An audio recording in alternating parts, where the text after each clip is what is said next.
I can still feel the sting of that night as if it just happened. We were out with friends, sitting around a table at a busy restaurant. Laughter echoing around us, glasses clinking, and soft music floating in the background. On the surface, everything looked perfect. But beneath that polished setting, my marriage was quietly crumbling. It started small, with her rolling her eyes when I reached for her hand, or pulling away when I leaned in to whisper something. At home, she dismissed it as stress or being tired or just not in the mood. I believed her. I wanted to.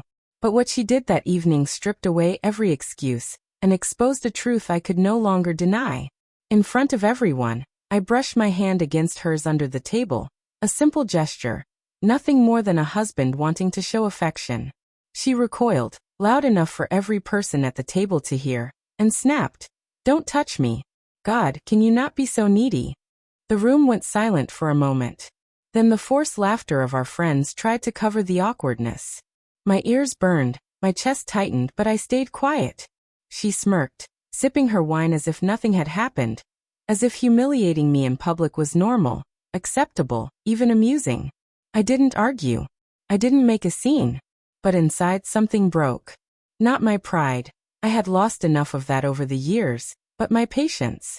All the memories came flooding back in that instant. The countless nights she turned her back on me. The sarcastic comments about my job, my clothes, even the way I ate. The dismissive looks when I tried to plan something special. I had given her everything, security, comfort, loyalty. Yet to her, it was never enough.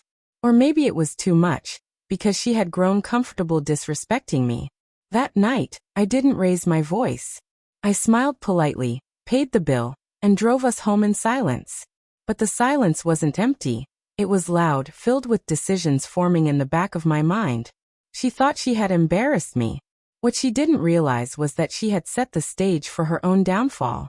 I had always been the provider, the one who made sure the lights stayed on, the fridge was full, the vacations were planned. She never worried about money because I had handled everything.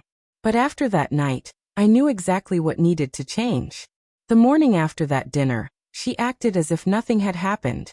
She hummed while making her coffee, scrolled on her phone, and left for her salon appointment without a word about the way she had publicly mocked me. For years, I had let things slide, convincing myself that marriage meant compromise, that patience was a form of love. But this time, my silence wasn't surrender. It was calculation.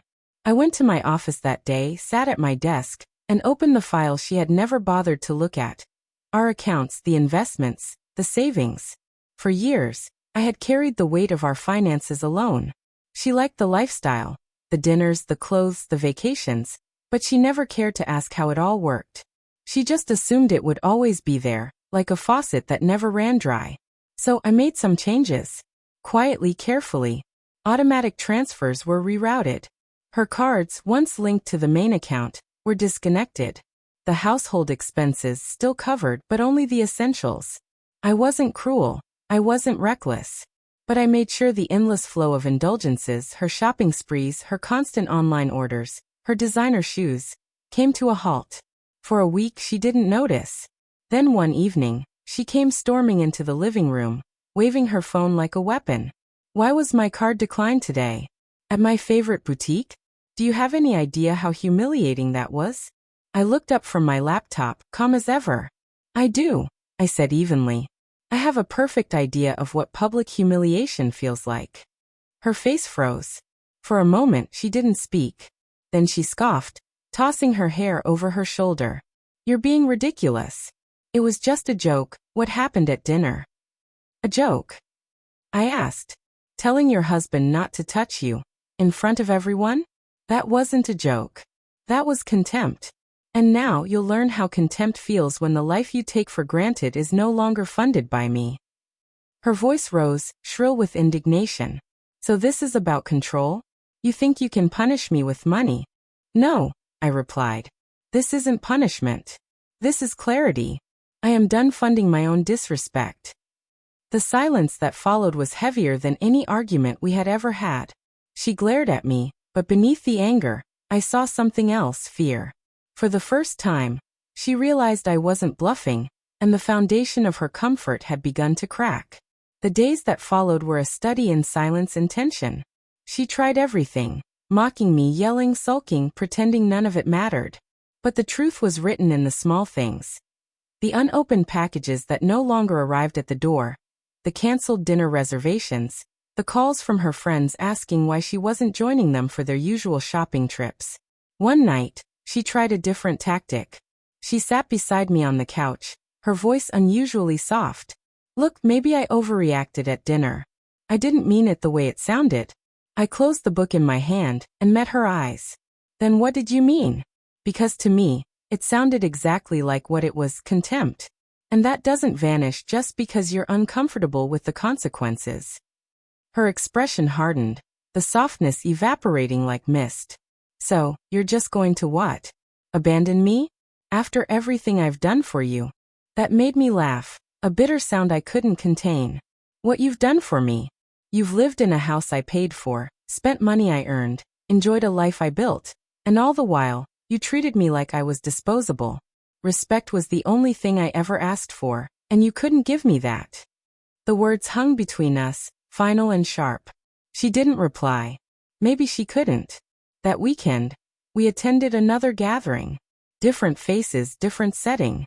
But when people asked her why she wasn't wearing her usual designer brands, or why she seemed quieter than usual, I watched her carefully. She forced a smile, tried to spin it into a joke, but her confidence faltered. The mocking tone she had once used so freely was gone. I realized then that I didn't need revenge, and I didn't need to shout. I already had what I wanted, my dignity. She could laugh, argue, manipulate, but she couldn't undo the fact that I had finally drawn the line. When we got home that night, I packed a small bag. She looked at me, panic rising in her eyes. Where are you going? Somewhere I'll be respected, I said simply. You wanted to make a scene at dinner. Now you can explain to everyone why your husband chose to walk away. And with that, I closed the door behind me. For the first time in years, the weight was gone. I wasn't her provider anymore. I wasn't her punchline. I was a man who finally remembered his worth. And I never looked back.